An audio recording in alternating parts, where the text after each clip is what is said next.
The digital age, it would seem, leaves no room for secrets. Even the most meticulously planned crime inevitably leaves traces, especially in our era of advanced technology. However, sometimes even compelling evidence that points to the suspect's every move does not guarantee a just punishment for the guilty party in accordance with the law. The main character of this story, 33-year-old Cassandra Cantrell, was an energetic, optimistic and creative individual. She was passionate about creating themed content for social media and actively participated in various community events. A special place in her life was held by her role in the local theater production, The Rocky Horror Show, a horror show in which Cassandra starred back in 2006. Together with her mother and twin brother, Cassandra lived in a cozy house on the outskirts of Tacoma, Washington. The morning of August 25, 2020 began as usual. The girl's mother, Maris Smith, went to work. However, upon returning home, she noticed something unusual. The bathroom light was on, and Cassandra's cosmetics and personal belongings were scattered on the shelves, as if she was about to go somewhere. Typically, while her mother was away, the girl would go shopping. This day was no exception, but this time Cassandra never returned. The next day, Cassandra was supposed to meet with her friend Mary, but she never showed up for the meeting.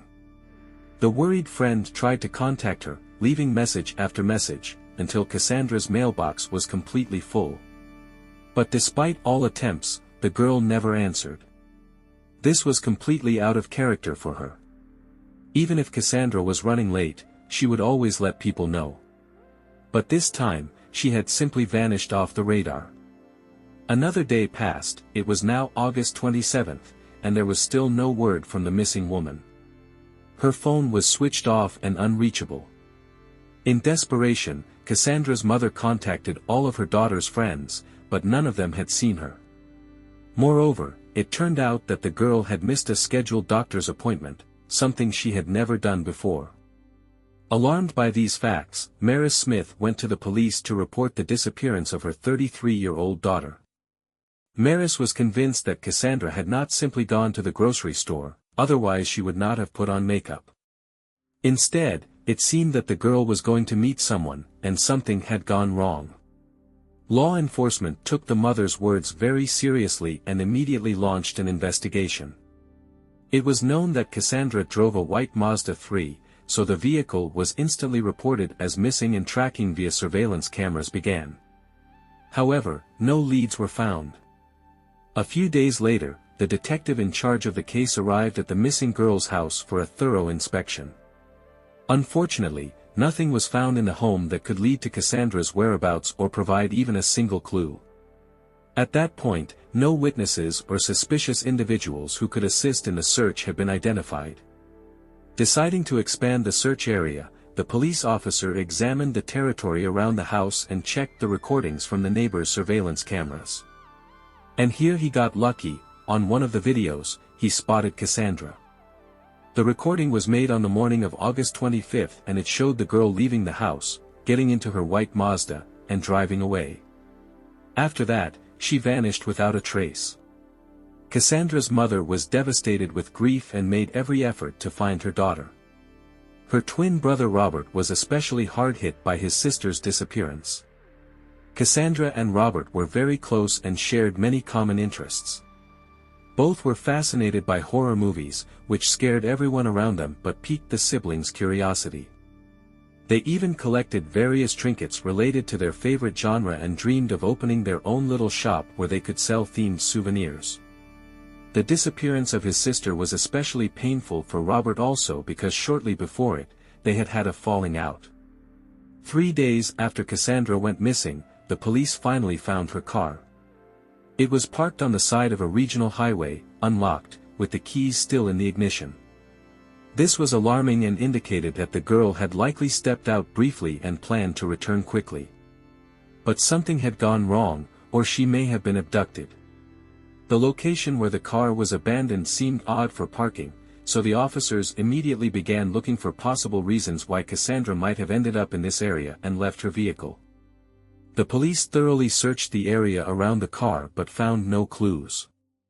There was nothing in this area that would have been of interest to the missing girl, so the investigators had a sinister suspicion. The next step was tracking the location of Cassandra's cell phone. Specialists tried to determine the last ping from her mobile. The phone signal was last detected 3 kilometers south of Vashon Island, in the Puget Sound. Investigators mapped out the area where the girl was most likely to be. This territory covered a significant portion of Lake Owen and spanned about 100 square kilometers.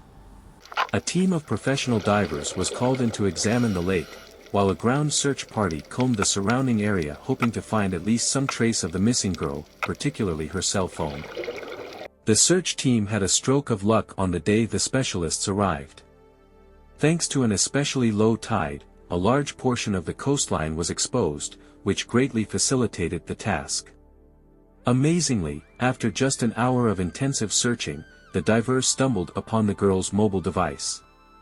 The find was immediately handed over to experts for further analysis.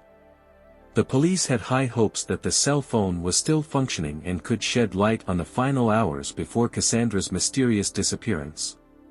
In parallel with the search operation, investigators conducted a series of interviews with the missing woman's relatives and acquaintances, which revealed some interesting details about her personal life.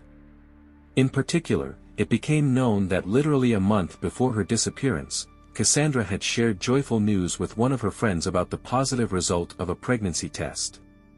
The girl was overwhelmed with happiness and eagerly awaited the arrival of the baby. Moreover, it was on the very day when she was supposed to meet her friend Mary but never showed up that her first ultrasound examination was scheduled. The girl's mother also knew about her daughter's delicate condition, although Cassandra herself was quite secretive and did not disclose this information left and right. In conversations with her closest friends, she let slip that the father of the child was her boyfriend, whom she had met on set. Their relationship had been going on for quite some time, but the girl was reluctant to share details, confiding only in her innermost circle. It was only known that he lived in another city and they saw each other regularly. Cassandra's mysterious partner was named Colin Dudley. He worked as a technical director at one of the companies and shared his beloved's passion for horror movies. It was he who played one of the roles in The Rocky Horror Show, during the filming of which they had met back in the distant year of 2006. Colin and Cassandra's romance did not last long, and after a few months the couple broke up. Colin began dating another girl from their acting troupe. However, this did not prevent him from maintaining warm friendly relations with Cassandra thereafter. From the actors involved in the production, a close-knit company was formed, which regularly gathered for socializing themed parties.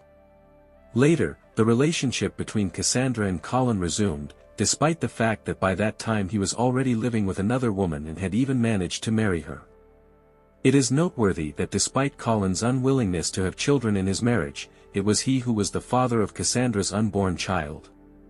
The man had even once mentioned in a conversation with mutual friends that if any of his girlfriends got pregnant and refused to have an abortion, he would go to court to take the child away and get full custody.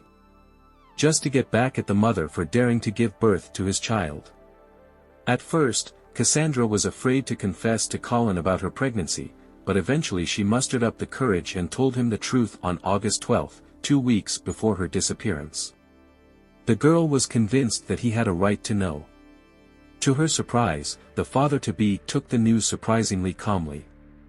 Cassandra shared this with relief to her best friend, as she had expected a stormy negative reaction from her beloved, knowing about his categorical unwillingness to become a father. She even made it clear to him that she would not demand child support and he could relinquish his parental rights if he wished. But Colin assured her that everything was fine. The detectives decided to talk to Cassandra's partner, hoping that perhaps he knew where his secret lover could have gone. Law enforcement officers visited Dudley's residence and started a conversation right on the porch, recording the entire dialogue. Colin repeated to the investigators the already known facts about his acquaintance with the missing woman. But when he was informed that at the time of her disappearance, Cassandra was 10 weeks pregnant and considered him the father of the child, the man burst out in indignation. He categorically denied his involvement in the pregnancy, as well as any secret relationship with the girl outside of marriage.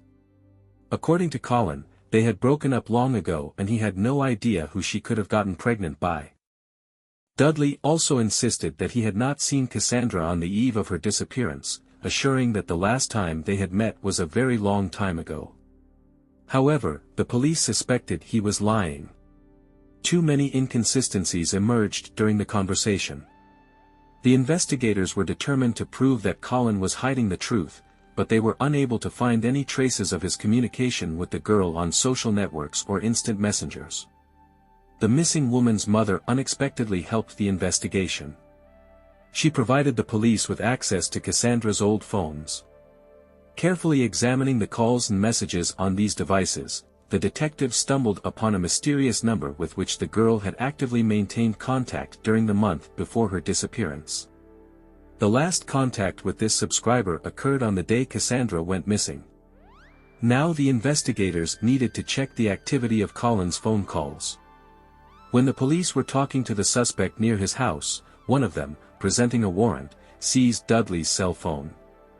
The results of checking the contacts made it possible to match the mysterious number that had so interested the detectives with the number of their main suspect. Also, thanks to the analysis of the mobile device's geolocation, it was possible to establish the approximate place from which the last call was made before the girl's disappearance. It is noteworthy that for this it was not even necessary to restore the missing woman's mobile phone, which had previously been found in the water on the coast. Having determined the coordinates of the subscriber's last location, the investigators immediately went there in search of surveillance cameras. They seized all possible recordings and began to study them carefully. After carefully examining the recordings from surveillance cameras located near the spot where Cassandra's abandoned car was found, investigators came across a suspicious person dressed all in black. The unknown man had a felt hat on his head, his face was hidden by a peculiar mask, and his hands were in blue surgical gloves. His whole appearance indicated an attempt to disguise himself and not attract undue attention. But what most interested the detectives was the stranger's physique, which was strikingly similar to Colin Dudley's. The cameras captured the suspect heading toward the parking lot of a shopping center that was just a few blocks from where the missing girl's car had been left. Moving on, the mysterious man approached a pickup truck parked nearby and came into the view of other surveillance cameras. Thanks to these recordings, law enforcement officers were able to unequivocally identify the individual. It was indeed Colin Dudley, as the vehicle bore the license plate registered to him. However, it remained unclear why he needed to resort to such conspiracy, and in the vicinity of the very place where Cassandra's car was found. All these facts only heightened suspicions about Colin's involvement in the girl's disappearance. Questioning witnesses and acquaintances of the suspect allowed the investigation to obtain additional confirmation of the identity of the man in black. As it turned out from the respondents' words, the image in the felt hat and dark suit was none other than one of Colin's favorite characters from horror movies. He often transformed into this sinister personality, borrowed from the main character of the cult film A Clockwork Orange. At this stage of the investigation, the detectives still hoped to find Cassandra alive and expected to discover her in the basement of Dudley's house. Despite the fact that the girl was not visible on any of the video recordings, they did not lose optimism. Eventually, having gathered enough evidence, the police obtained a warrant to search Colin's home. They scrupulously examined every nook and cranny of the basement, involving specially trained dogs capable of detecting the smell of a corpse in the search. Unfortunately, Cassandra was not found there. Instead, while carefully inspecting the house, investigators stumbled upon several suspicious dried stains resembling blood. Samples of these substances were immediately sent to the laboratory for the necessary examinations. It is noteworthy that the service dogs showed particular interest in the sofa located in the basement room. In addition, during the search, the same felt hat in which Colin was captured by surveillance cameras was found. This find was also sent for DNA examination.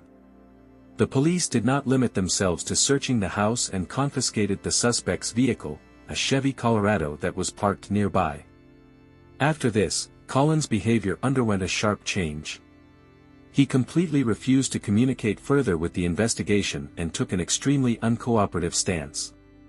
However, his wife proved to be more inclined to cooperate and agreed to testify. As it turned out, the woman was not even aware of her husband's connection with the missing girl.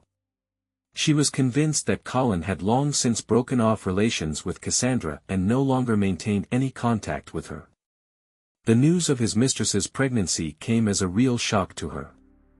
Despite this, the suspect's wife expressed her willingness to assist the investigation and began actively collecting information about Colin's movements and actions on the day of Cassandra's disappearance. Analyzing the events of August 25, she came to the disappointing conclusion that her husband had carefully planned the commission of this terrible crime. Meanwhile, Colin, albeit reluctantly, nevertheless agreed to talk to the detectives. During questioning, he behaved extremely restrainedly and carefully chose every word, especially when the investigators showed him the incriminating footage from surveillance cameras. Trying to justify himself, the suspect claimed that he ended up in the shopping center parking lot early in the morning with completely innocent intentions, to refuel his car and buy groceries for the house. However, he could not explain why he was dressed in such a strange way. Colin also mentioned that he returned to his garage around 8:17 a.m. Continuing to study the recordings from surveillance cameras, the investigators discovered another interesting detail. It turns out that, after leaving the shopping center, the suspect got on a bicycle and headed towards his home, which also looked extremely suspicious. Thanks to the information obtained from bank statements, the detectives were able to establish that on that fateful morning, Dudley had visited the Costco store. There, around 7 o'clock, he purchased a package of large garbage bags. Employees of the trading establishment kindly provided the investigation with a video recording that clearly shows Colin buying these bags. An analysis of the telephone data showed that around 8:49 a.m., Cassandra contacted Colin while near his house. Almost at the same time, he was approaching his residence. The detectives managed to recover several deleted messages that Colin and Cassandra had exchanged. From their content it became clear that the girl had come to the house a little earlier than usual, and the man immediately invited her to go down to the basement. The perpetrator tried to delete these messages from both phones, but thanks to the professionalism of the experts, they were able to be restored. Unfortunately, what exactly happened in the basement of the suspect's house remained unknown. But the investigators managed to record that around 11:40 a.m., Colin turned off his mobile phone, but made a fatal mistake: he did not do the same with his victim's phone. This made it possible to track all his movements. He made stops in places uncharacteristic for him and periodically turned on his phone, probably trying to confuse the investigation. But these tricks did not help, because all this time the missing woman's phone continuously transmitted data about his location. Late in the evening, Dudley returned to his garage, which was recorded by a surveillance camera. The recording shows him sitting down exhausted to rest on a bench, then taking his car and driving home. The next step for the police was to reconstruct the exact route that the suspect's car had traveled on that fateful day. Modern technology was of great help to them, because Colin's car was equipped with an onboard flight recorder that functions on the principle of a black box in airplanes. This computer constantly registers and stores a huge array of data on the operation of the vehicle's various systems. Moreover, with its help, it is possible to track with high accuracy all the movements of the vehicle using GPS. Having obtained permission from the court to seize this information, the investigators were able to make significant progress in the investigation. The decrypted data confirmed the active use of the car on the day of Cassandra's disappearance, as well as the next day, August 26. It was possible to establish that early in the morning, around 6 o'clock, Colin started the engine and drove off in an unknown direction. He stopped near a large forest ravine on the outskirts of the city. The detectives were convinced that this was no coincidence, and suggested that the suspect could have used the remote and deserted place to get rid of his victim's body. On September 22, 2020, an operational investigative group arrived at the location, 12 kilometers from the suspect's house.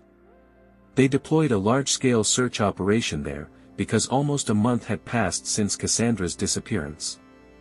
Amazingly, it did not take long for the experienced law enforcement officers to find the missing girl's body on the steep slope of a hill in the University Place area. Nearby was a large garbage container, inside which lay a garbage bag tightly wrapped with ropes.